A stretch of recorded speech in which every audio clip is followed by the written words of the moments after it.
네, 오늘부터 미국 ETF 시간이 돌아왔습니다. 자, 2주 만에 만나는 얼굴이죠. 대신증권 박현정 연구원 함께 하겠습니다. 안녕하세요. 안녕하세요. 네, 요거는 제가 사실 좀 개인적으로 부탁을 드렸던 ETF와 관련된 상품인데, 배당을 잘 주는 ETF. 네.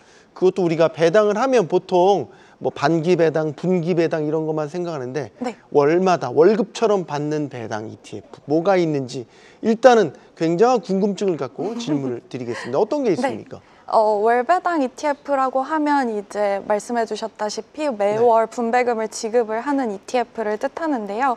종류는 굉장히 다양합니다. 뭐 채권형, 예를 들어서 국채나 투자등급회사채, 하이힐드, MBS 모두 다 포함이 되고요. 주식단에서는 이제 고배당주, 리츠, 그리고 이제 에너지 섹터에서 중간 단계인 미드스트림에 종사하는 이런 기업들로 구성된 MLP, 아니면 이제 우선주 같은 상품들이 월배당을 지급을 하고 있습니다.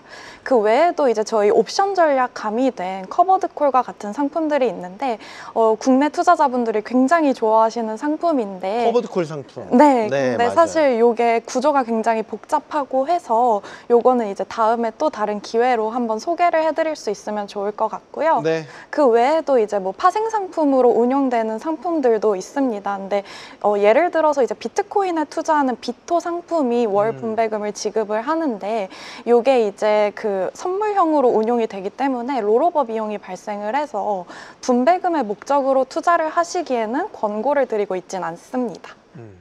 중요한 건 이제 월마다 월급처럼 받는 배당이라는 아주 강한 메리트가 있다라는 거죠. 네. 궁금한 게 이거예요. 그럼 그 배당금은 운용하는 수익에서 배당을 해주는 아, 네. 거죠.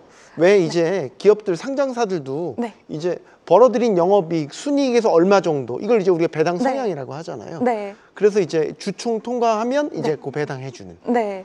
그런 개념인 건데, 네. 저 ETF 상품만 해도 각 기업들을 담고 있잖아요, 종목 안에. 네. 거기서 오는 배당을 주는 건지, 아니면 네. 그 기업들을 투자의 상품 안에 담아서 운용을 한 수익률을 배당을 해주는 건지. 아, 전자입니까, 후자입니까? 전자입니다. 전자군요. 네, 그래서 채권 같은 경우에는 이자를 지급을 매월 하기 때문에 그걸 분배금의 재원으로 사용을 하고, 주식형은 이제 말씀해 주셨던 대로 배당금을 받는 것들을 매월 분배금의 재원으로 활용하고 있습니다. 네.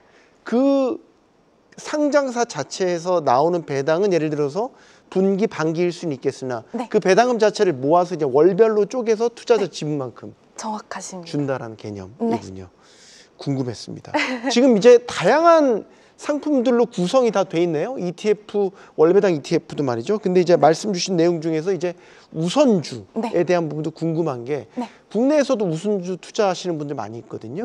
의결권은 없지만 배당을 좀 더 많이 해준다고 해서 맞습니다. 배당 매력을 보고 우선주를 하는데, 요걸 이제 ETF에 담으면 어떻게 달라질까? 네.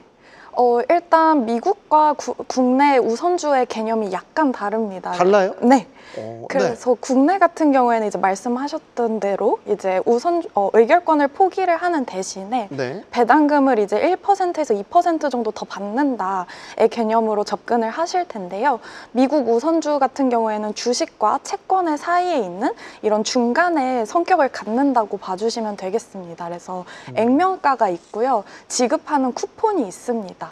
다만 이제 채권과의 차이를 좀 말씀을 드리면, 채권 같은 경우에는 정해진 만기가 있는 반면에 미국에서 발행하는 우선주 같은 경우에는 만기가 없고 이제 콜러블이라는 조건이나 아니면 컨버터블, 그래서 예를 들면 콜러블을 행사를 하면 이제 조기 상환을 회사가 할 수가 있고요. 그래서 돈을 주고 주주로부터 주식을 다시 사오는 그런 옵션을 행사하는 방식이 있고, 아니면 컨버터블 같은 경우에는 보통주로 전환을 할 수 있는 그런 조건들이 붙여져 있습니다.